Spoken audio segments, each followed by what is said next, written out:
एक दिन सीमा अचानक अपने कमरे में बेहोश हो जाती है।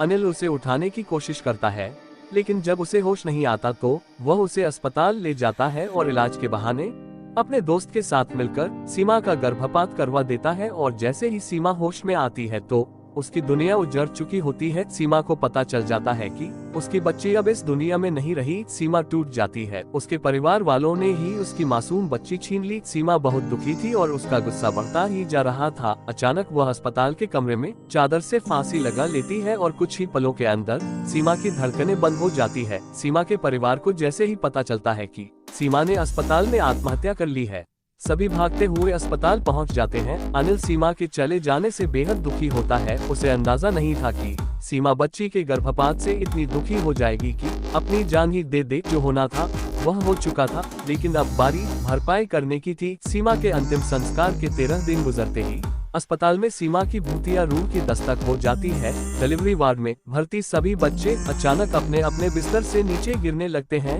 लोगों को समझ में नहीं आता कि एक साथ सभी बच्चे नीचे कैसे गिर गए। हालांकि बच्चों को ज्यादा चोट नहीं आती, लेकिन ये घटना मरीजों के अंदर भूतिया डर बैठाने के लिए काफी थी। इसके बाद अस्पताल में भूत होने की अफवाह तेजी से फैलने लगती है और लोग इसे भूतिया अस्पताल कहने लगते हैं। अस्पताल में एक औरत बच्चे के जन्म के समय आपातकालीन हालात में एम्बुलेंस से अस्पताल पहुंचती है। औरत की हालत गंभीर थी, इसलिए उसे अस्पताल के कंपाउंडर तुरंत स्ट्रेचर में उठाकर ले जाने लगते हैं, लेकिन वह उनके हाथ से छूटकर हवा में लटक जाती है। उसे ऊपर लटका देख वहां मौजूद सभी डर की वजह से इधर उधर भागने लगते हैं और कुछ ही समय में वह ऊपर से नीचे गिरती है और उसे सर में जोरदार चोट लग जाती है, जिससे उसकी जान चली जाती है। एक माँ सीमा के गुस्से की भीड़ चढ़ चुकी थी। अस्पताल में रहस्यमय तरीके से मौत अखबारों की सुर्खियां बन जाती है और देखते ही देखते अस्पताल को बंद करने की बात होने लगती है। लेकिन शहर में इससे बड़ा अस्पताल दूसरा कोई नहीं था। इस अस्पताल को शहर की जीवन रेखा कहा जाता था,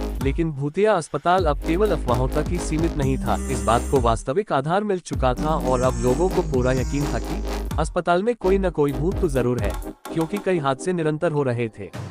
अस्पताल प्रबंधन मुद्दे को गंभीरता से लेते हुए अस्पताल में झाड़ फूंक करने के लिए एक बहुत प्रतिष्ठित ओझा को बुलाते हैं। ओझा अस्पताल के कमरे में मंत्रों से सिद्ध किया हुआ नींबू रखकर सीमा की रूह का पता लगा लेता है। देखते ही देखते नींबू का कलर सुर्ख लाल हो जाता है। उस कमरे में मौजूद अस्पताल के कर्मचारी एक दूसरे का मुंह देखने लगते हैं। ओझा अस्पताल के कर्मचारियों से कहता है कि इस अस्पताल में एक दुखियारी माँ की आत्मा है, जिसके बच्चे का गर्भपात किया गया था, इसलिए वह इस अस्पताल में किसी को भी मां नहीं बनने देना चाहती। अस्पताल प्रबंधन को सीमा के गर्भपात के बारे में कोई जानकारी नहीं थी, क्योंकि वह गर्भपात अनिल और उसके कंपाउंडर दोस्त ने गुप्त तरीके से किया था। सच्चाई का पता लगाने के लिए ओझा अपनी मंत्र शक्ति से सीमा की रूह को सबके सामने बुला लेता है। सीमा का भूतिया साया आते ही सभी चीजें इधर उधर बिखरने लगती है।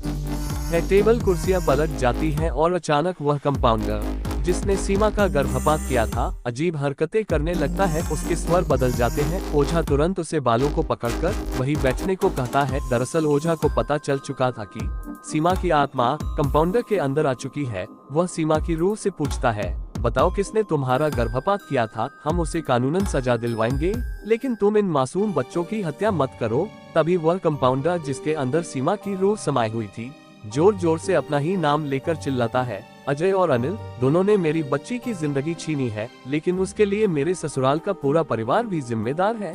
जब तक इन सब को इनकी गुनाहों की सजा नहीं मिलेगी, तब तक मैं इस अस्पताल में किसी को भी चैन से नहीं जीने दूंगी। अस्पताल प्रबंधन अपने उस कंपाउंडर का सारा बयान रिकॉर्ड कर रहा था और इसी रिकॉर्डिंग के दौरान वो कंपाउंडर एक कैंची लेकर अपने गले में घुसेड़ देता है और तुरंत जमीन पर गिरकर तड़पने लगता है। ओझा भूतिया आत्मा का इतना विकराल रूप देखकर कुछ पल के लिए सहम जाता है।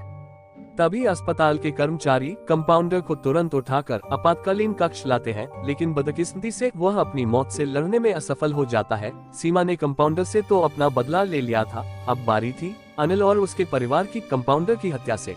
मामला पुलिस के संज्ञान में आता है और एक के बाद एक कड़ी जुड़ाने के बाद पुलिस अनिल और उसके परिवार के सभी सदस्यों को सीमा के गर्भपात के जुर्म में गिरफ्तार कर लेती है, जिससे कहीं न कहीं सीमा की आत्मा को थोड़ा शांति तो मिलती है और अस्पताल से सीमा की दहशत का साया गायब हो जाता है। और इसी के साथ ही भूतिया अस्पताल की हिंदी हॉरर स्टोरी समाप्त हो जाती है।